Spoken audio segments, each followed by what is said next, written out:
We are pleased to have this annual community meeting for our patients, staff, and communities. This event is a chance for us to appreciate and celebrate Good Shepherd's many successes over the past year. We hope that you enjoyed our health booth fair featuring many Good Shepherd's providers and medical services. Growth is the highlight of this year's annual community meeting as Good Shepherd continues to expand its medical staff and services to meet the healthcare needs of our growing region. One mark of this growth is a robust team of healthcare workers. Good Shepherd's growing team of 1,250 healthcare staff is a credit to the investments we've made towards employee well-being and recruitment of top talent. For instance, our leadership team recently has made significant additions to our organization's benefit pack to include employee-paid medical, dental, and vision premiums for all benefit-eligible employees and their families. We anticipate that our team will continue to grow as we strive to provide a thriving, supportive work environment and expand services to our growing community. We are committed to continuing to be an employer of choice for the region. Giving back to the community is one key indicator of a hospital's success. In keeping with our mission, Good Shepherd is actively engaged in initiatives that benefit the communities in our region and contribute to improved health outcomes. Last year, Good Shepherd provided free or reduced care worth more than $7.8 million to our patients who lacked the financial resources to pay for their care. Good Shepherd's also providing free medical transportation and free prescription delivery services to our patients. During the last year, we provided 7,421 patient rides and 2,390 prescription deliveries. Additionally, we offered 286 free health classes and events to our community. This includes the annual Family Health and Fitness Day event where Good Shepherd partnered with 50 healthcare-related vendors to provide free flu shots, lipid screening, and dental vision screenings to over 600 community members.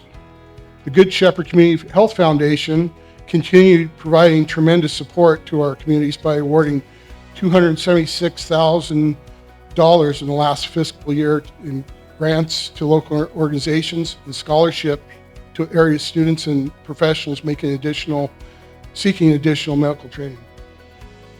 Growth and success begins with leadership.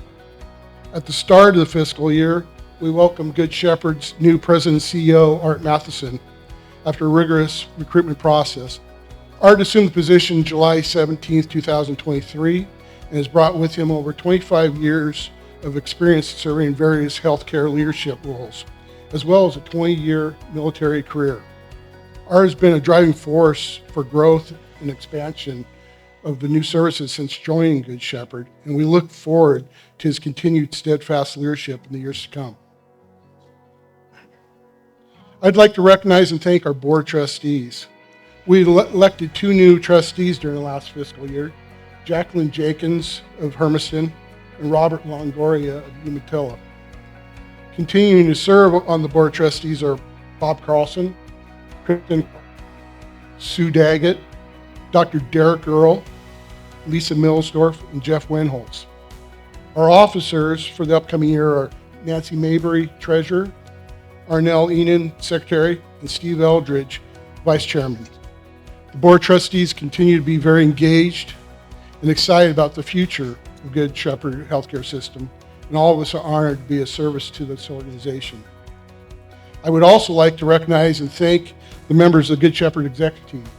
Once again, Art Matheson, our President and CEO, Jonathan Edwards, the Chief Operating Officer and Chief Financial Officer, Lucas Bradshaw, our Vice President of Nursing, Danielle Tao, Vice President of Clinics, Devin Goldman, Senior Director of Quality and Patient Safety, Courtney Munoz, Senior Director of Human Resources, and Sherry Lynn Miller, Senior Director of Administrative Services, the Board Liaison, and Executive Assistant to the CEO. The annual report for the past fiscal year provides a detailed review of Good Shepherd's accomplishments.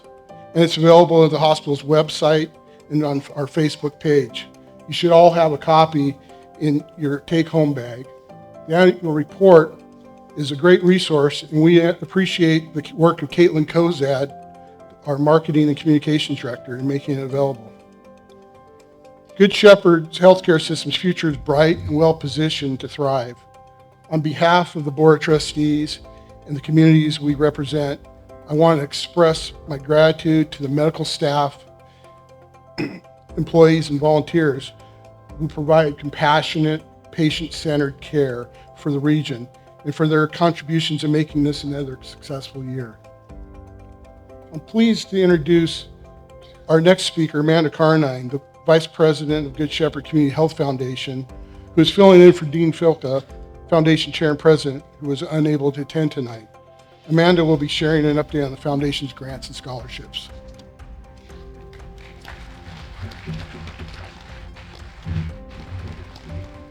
Okay, so the mission of the Good Shepherd Community Health Foundation is to enhance the general health and quality of life of residents living in West Umatilla and Morrow counties.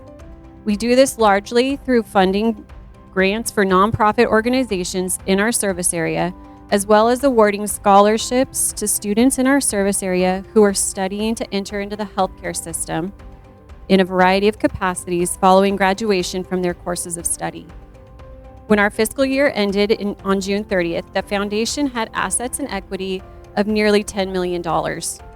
Our scholarships and grant contributions are funded by the interest and gains earned from our investments, endowments, donations, special fundraising, and planned giving.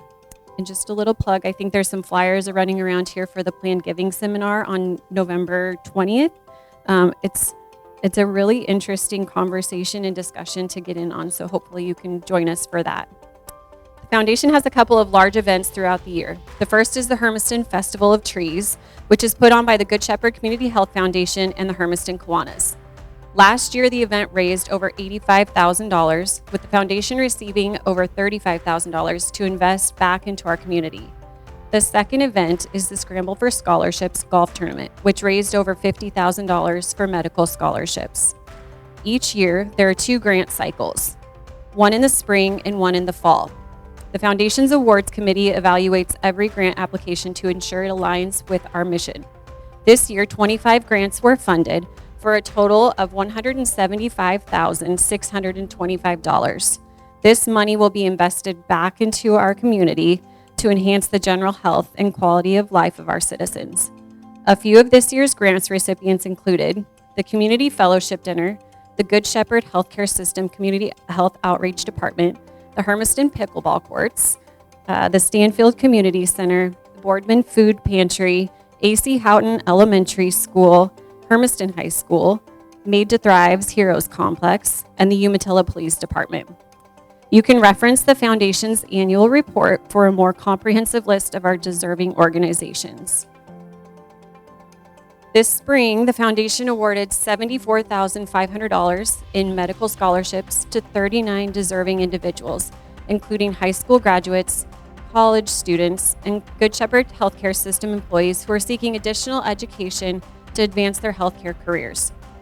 I can speak firsthand about the impact this local scholarship has on lessening the burden of college expenses and reinforcing to local students how much we want them to return to our area and enhance our local healthcare system.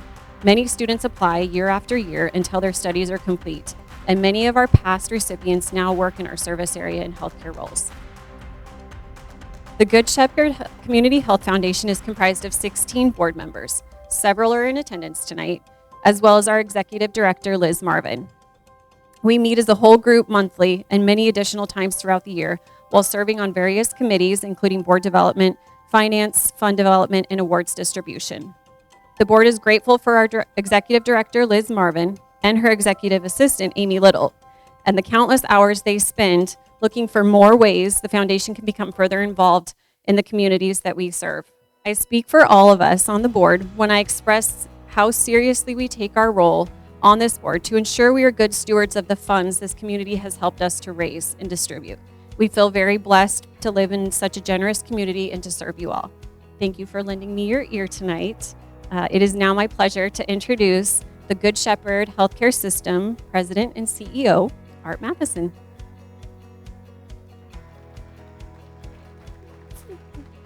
Couple of things. First, thanks to John and Amanda for their words. Both the foundation board and the hospital board are very, very well paid. No, they're not. It's really for the love of their community, for the love of the hospital. They give many, many hours of their time to those boards, and I just want to publicly thank them for doing that and helping us to have such good organization for many decades at this point. So a round of applause for them.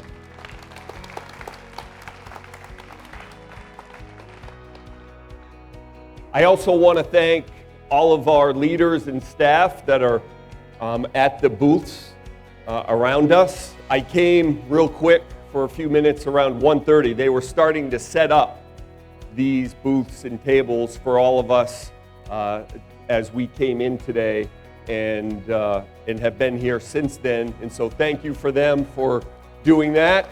Thank you to the EOTech. Thank you to Castle for such great food. And lastly, thank you for coming tonight. Actually, it's still not evening yet because 6 p.m. is night. So thank you for coming today. And thank you for your support of Good Shepherd. We are really trying in many, many ways, and I'll talk about that in a few minutes, to be the hospital, the community hospital, the healthcare organization that all of you deserve to have. Now, what does that mean when saying deserve to have? And it means 100 different things. It means what we're doing this evening to connect with you. I got a chance to shake many of your hands, and thank you for being here. I know that I am between you and the raffle. Just wanted to let you know. I realize that, okay? I put this slide presentation together. Last year, I was kind of like a fish out of water. I'd only been here a couple of months. My wife, Jen, was not here yet. And Jen's somewhere here in the room. There she is. And she's like my lucky charm. And we've been doing these type of things together for many, many years. We've been together since she was 17 and I was 18. And so this is the agenda. In good Army putting together slides, you're supposed to give an agenda. So this is it. We're going to talk a little bit about who we are at Good Shepherd, some of our accomplishments. When I was putting that together, if I wanted to cover all the accomplishments that our team, many of the folks here put together, that would be the whole slide presentation. So I will miss somebody and leave something out. I'm going to highlight a few of the many accomplishments. We're going to talk about technology, new and expanded services, and then meet our physicians. And I'm going to talk a little bit about our new physicians. I'm going to embarrass them a little bit because they're deserving of that. I'm just kidding. And then when I get done, we're going to show a video. After the video, our physicians will be over to my left, to your right, and you can meet them, ask them questions, and then after that, we will have the raffle. So who are we? We now at Good Shepherd and most healthcare organizations have an advisory committee that's made up of community members who are also patients. And we just had our second meeting. It was a great meeting. A couple of questions were brought up from these community members. And one of the questions was, are we still a hospital? Because many years ago, looking at the history, we shifted in our name from community hospital to now healthcare system. The bottom line is we are a hospital still. We are a 25 licensed bed facility. The piece about critical access is really how we are reimbursed. And so a critical access hospital for Medicare patients is reimbursed at about the 99 cent to the dollar. if you're not critical access, you're reimbursed at 30 cents to the dollar. So if I go to primary care at another hospital that's not critical access and it's $100, the hospital gets 30 of that $100 charge. At a critical access, they get 99 of that $100, or maybe even 100.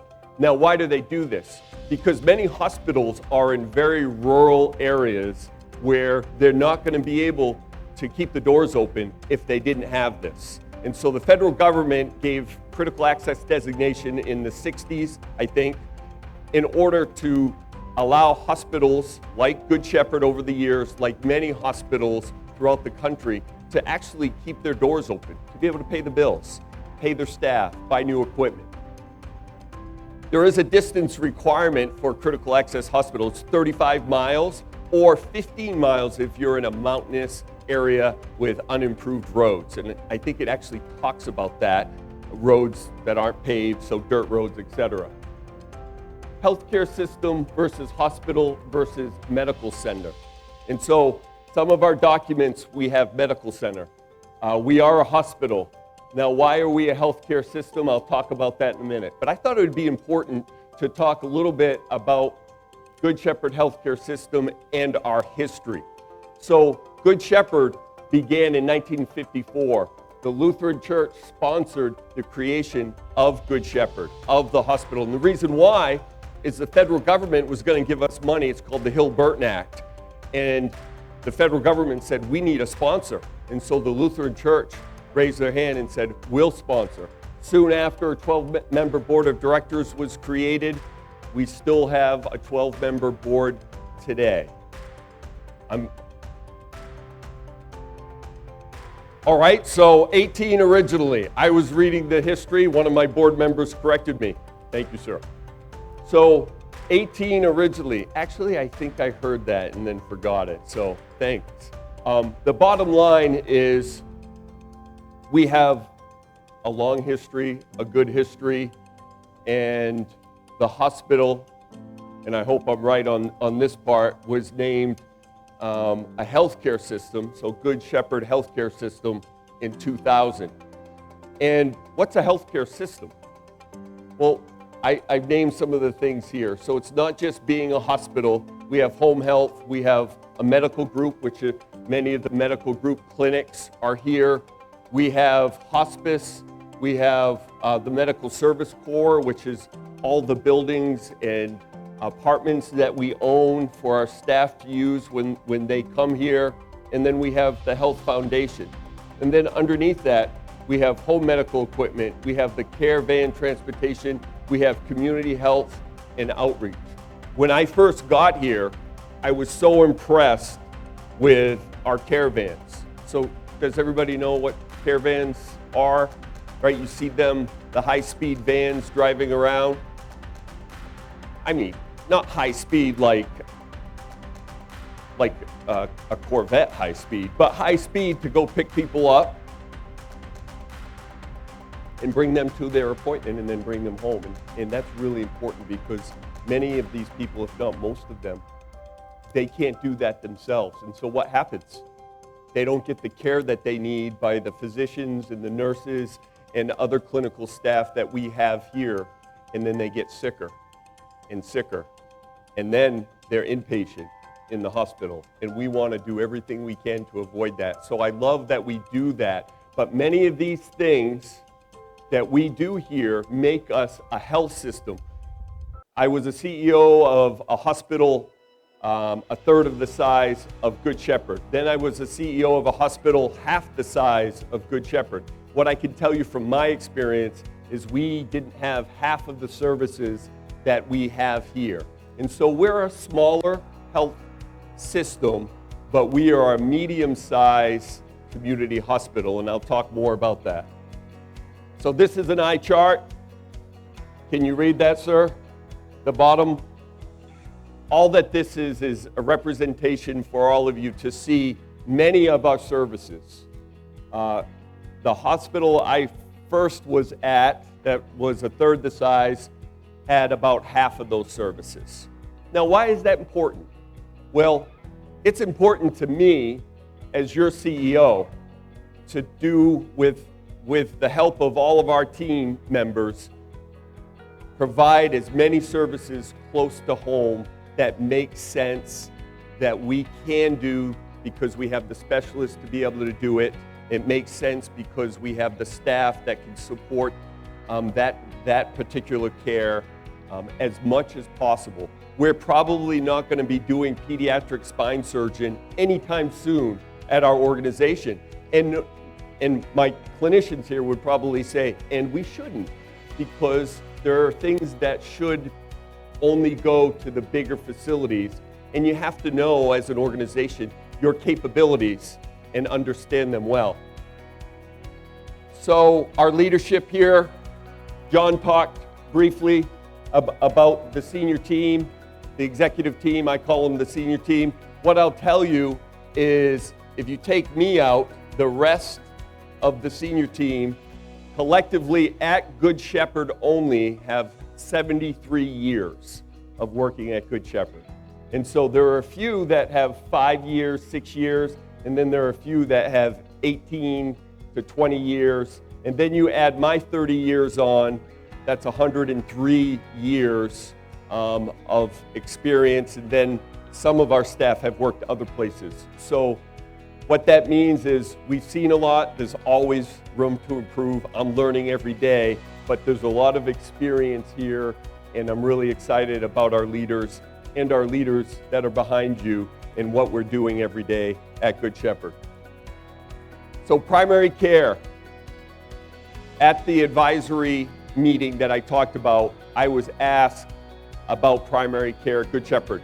First, primary care at Good Shepherd started not too long ago. Approximately 5 or 6 years ago, we started primary care at our organization. I like to have primary care at my hospital. I haven't always had primary care at the hospitals I have been.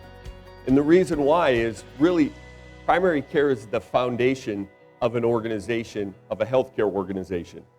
And if we can provide good primary care, we can keep you from getting sick.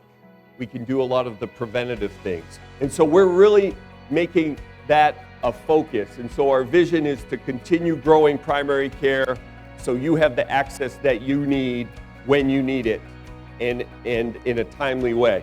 Let me ask a question, and hopefully I don't get beat up here.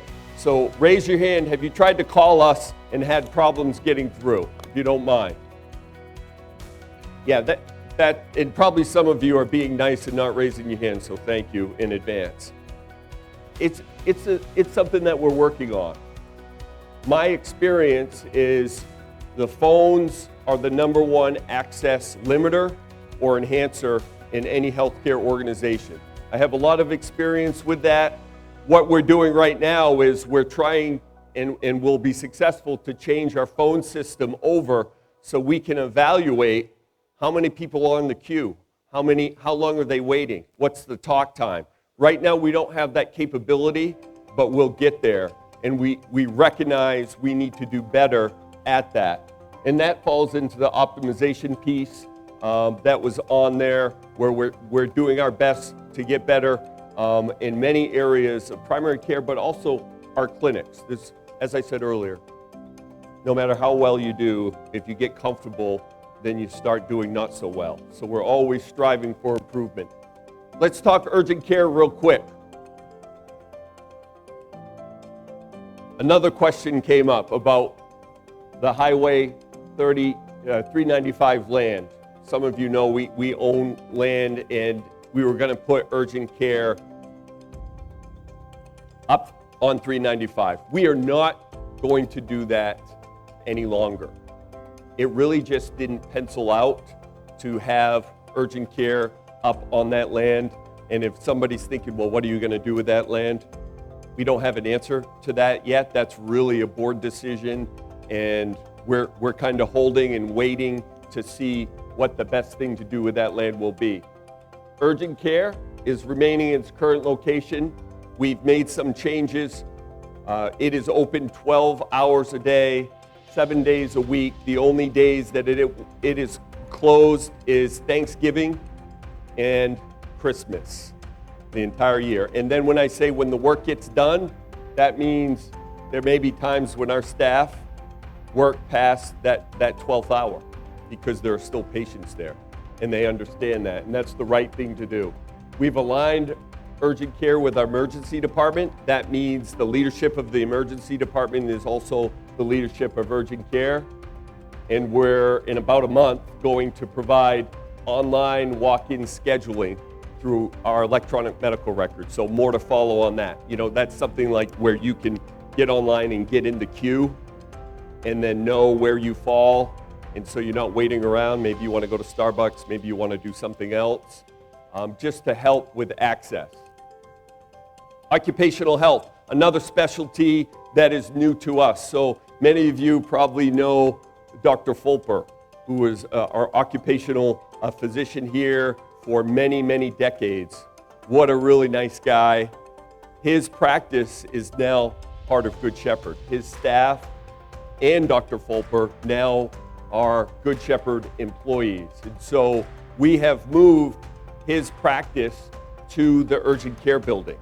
And that's where occupational medicine is here in Hermiston. We also have a building in Boardman, and we have already started doing occupational health in Boardman as well. As you can imagine, both areas have a huge OCMED need.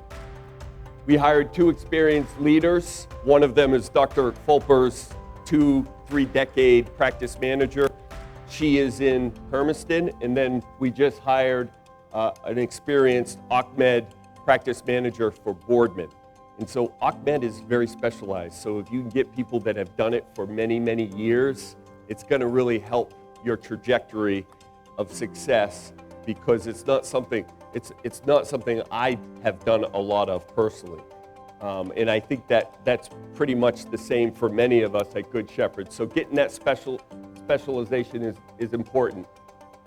And so Good Shepherd Urgent Care and Occupational Health Services are at, as I said earlier, that they're actually co-located in the same space. Because if you think about it, occupational medicine providers actually can also provide urgent care and vice versa, as long as they go through the right certification. And so that's just trying to support our community, support our businesses that have a huge OCMED requirement, and both locations definitely do. So financial stability due to years of good management from our board and leadership. We are a financially stable organization. I can tell you throughout the country, most are not. Throughout this region, most are struggling, particularly after COVID, unfortunately. And we feel very fortunate that we're able to do that and able to be successful, and hope to continue to be successful as the years progress. Let's talk about being a nonprofit hospital real quick. And the reason why I'm doing this is it has become something in social media lately about some of the big healthcare organizations having jets to fly around the country and things like that. Being a nonprofit hospital does not mean that no profit is generated. We definitely want to generate profit, but not to pay our shareholders. We're not a for-profit company where all they really, well, maybe not all, but mostly what they worry about are paying their shareholders.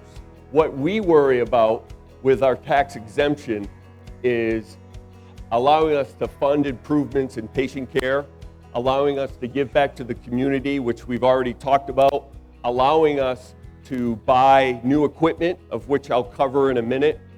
And as you can see here, in 2024, nearly $8 million was given back in free and reduced services.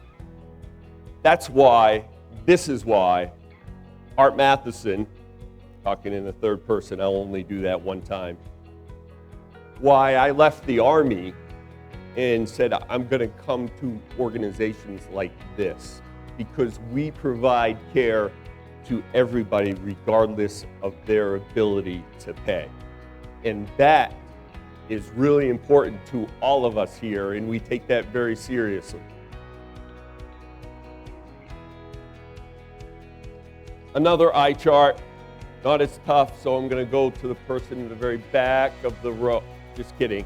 Okay, the one thing that I wanted to highlight here in trying to give you an idea of our hospital and the fact that we are really a mid-size organization, community hospital, is see the emergency room visits. For most critical access hospitals, that number is 12,000, 13,000. We're double of that. This is as busy as most hospitals that have 100 beds throughout the country. And I know that because I've worked at a lot of hospitals and seen the numbers. Taking care of our team. John highlighted taking care of our team with our benefits. In 2023, a second year in a row, we were honored with being a really good organization by the company Gallagher. And so what they do is they look at many different criteria and they rank organizations, and based off of the criteria on how we try every day to take care of our employees, we were yet again given that award, and so we're proud of that. I was taught very young, as a young officer, if you take care of your people, they take care of the mission, and they take care of you. And so we just need to continue doing that. Some other successes, our nurses have done great, and Becker's is a leading healthcare news organization, has awarded our nurses for great communication with patients. Silver Safe Sleep Hospital certified, that's with our mother-baby unit, teaching mothers how their newborns should sleep when they bring them home.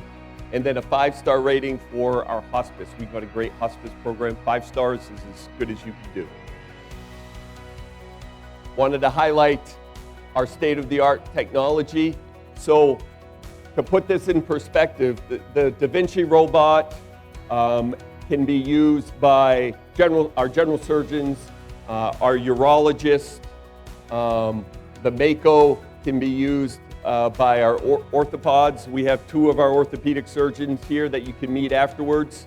And then this is our CT machine. And this is what I was talking about on the slide where we talked about being nonprofit, but still trying to have a profit that we can reinvest into our organization. These are $500,000 to $1 million plus pieces of machinery. And why are these robots important? Well, they're important because of precision in surgery, and our surgeons can talk more specifically about that. Not all cases are done with the robot. I don't believe that regionally there's any other, maybe one other organization that has the Da Vinci and the Mako. I can tell you an organization that has 15,000 employees that I'm very familiar with just announced that they were getting the Mako robot. They were announcing on social media. And so this is very unusual. This is great planning by our team to get these type of machines. It's also a great recruitment thing to get great physicians, because physicians these days want the top equipment to provide the best surgery for us. Just another highlight here. I think I actually left out OB-GYN as far as using the robot. And so these are all of our robotic surgeons, urologists, OB-GYN, orthopedics. Pretty good group. We just got recently our new mammography machine. If you need a mammography, give us a call. Please don't hold up on doing that. All of us have been touched, unfortunately, with somebody we know with some type of cancer. And so we've got the best machine possible to help our surgeons assess whether you have any issues in that area. New and expanded services. I talked about some of these already. Nephrology.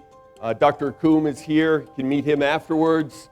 We just hired a pediatric psychiatrist, believe it or not. Psychiatry is one of the hardest specialties to get. We would actually like, as soon as possible, to hire a psychiatrist for adults. We're trying. I don't think I've hired a psychiatrist in my 10 years being out of the Army because there's just not that many of them. This is our recruitment. As I talked about, primary care, internal medicine, we're recruiting hard for. We want to build an ENT program here, oncologists to complement the oncologists that we already have, pulmonology, physiatry, and as I said, psychiatry.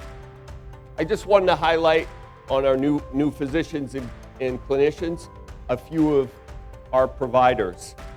For the most part, they are primary care, then we've got a general surgeon.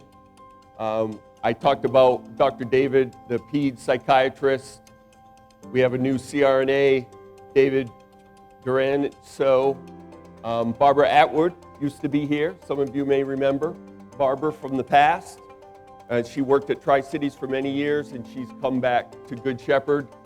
Dr. Robinson is another family practice provider, and she did her residency in Tri-Cities, lived elsewhere, worked elsewhere in Oregon, and we recently hired her. And so most of these clinicians and physicians, not all of them are full-time, some of them are part-time, some of them are remote, meaning they do their work remotely, like a radiologist, but most of these were brought on in the last year.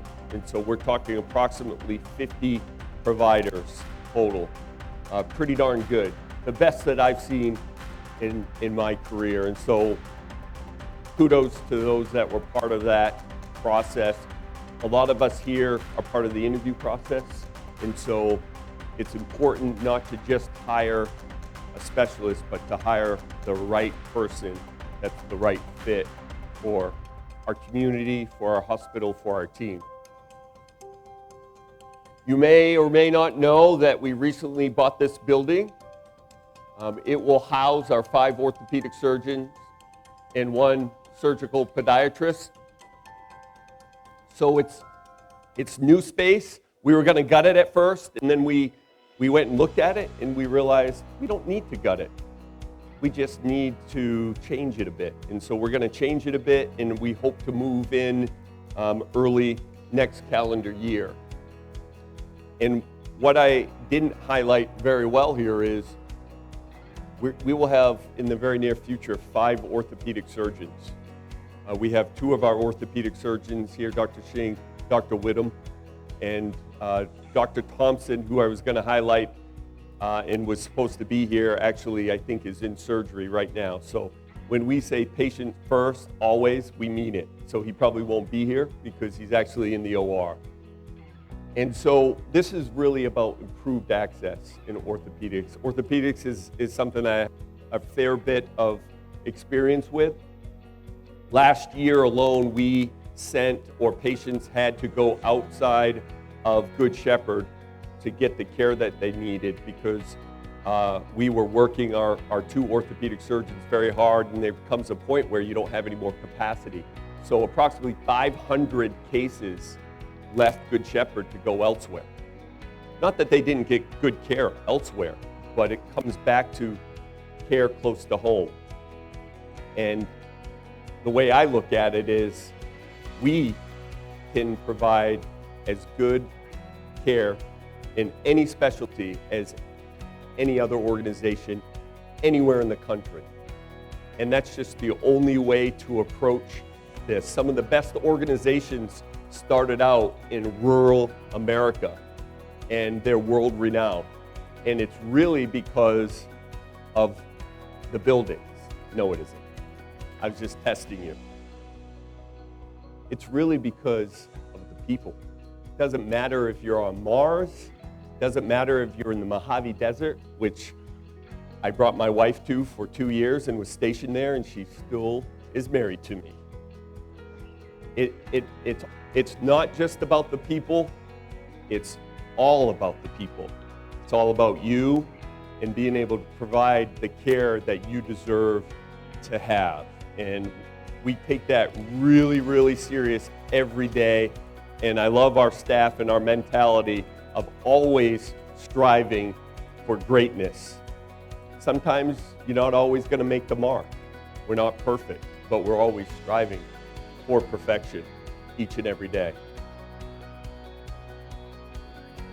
Okay, our new physicians. I'm going to drive through this real quick, and then we can meet a few of them.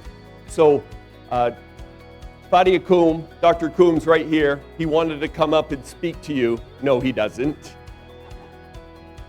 Absolutely. He said to me like 2 weeks ago, Art, am I going to have to say anything to the crowd? And I said, no, I've got that. He said, okay, you're still my friend.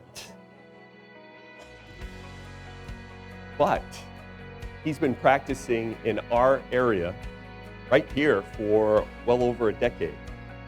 And let me give you an example of why getting somebody of his skill set at our hospital.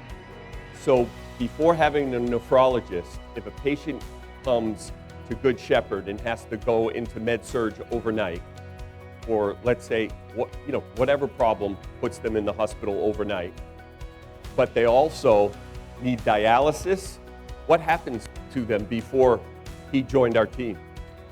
We fly them somewhere else, many, many hours away for some family that have to drive their car.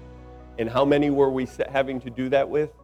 30, 40, 50 patients a year, because we didn't have inpatient dialysis, because you need his specialty to do that.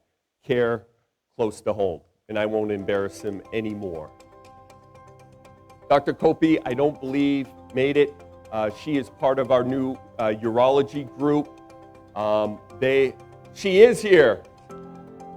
See, I can embarrass her a little bit. Look to your right, Dr. Kopi. Hey. I met her when she first came. We don't know each other well, but I know if she's part of Dr. Ercolani's team, she's a first-round draft pick, because he doesn't pick anything other than first-round draft picks. Dr. Thompson, I'm not going to say, are you here? Raise your hand. Okay. He's probably still in surgery. Came from Central Oregon. Young surgeon trained in the Midwest, doing great things for us for the last several months. Dr. Xing, you're back. So Dr. Xing came from Tri-Cities. His family's still living in Tacoma, if I'm not mistaken. Jonathan Edwards, our COO, and I, you don't know about this. We were interviewing his previous residency director out of Alabama on the golf course, at our foundation golf course, golf tournament. Thank you. Mine went blank. And we had an opportunity to interview his previous supervisor during his training. And that was the best time that we could do it. So we were sitting in the golf cart and we were asking questions. He said he was a great resident, great person, high values, hire him. And we were like, okay, good. We've heard what we need to. And he said, but I'd like to tell you a story. And we was like, oh gosh, what is he going to tell us? And what he told us is that they recently got pictures of Dr. Xing, who's originally from China, of him going hunting in the area or some other location, shot a deer, and was sending a picture back of him with the deer that he had shot. Something you might not think of when talking to Dr. Xing. and we got off, and he said that in a positive way. Like, this is somebody that can assimilate into the organization, into the community that he's going to. Doesn't matter if you're coming from Bangor, Maine, where I'm from, if you're coming from Beijing, China, or Seoul, Korea, or anywhere else. It's about getting the right fit, and that sold us right there, that this is somebody that can come in, and he doesn't know this, but we already are getting great feedback from people on how he interacts with people on a daily basis, how he treats them, and then his skill set in the ORs with joint replacement, which is something that he specializes in and really likes to do. So Dr. Tuck, she's been here the longest. She's looking at me with those piercing eyes, not to say anything.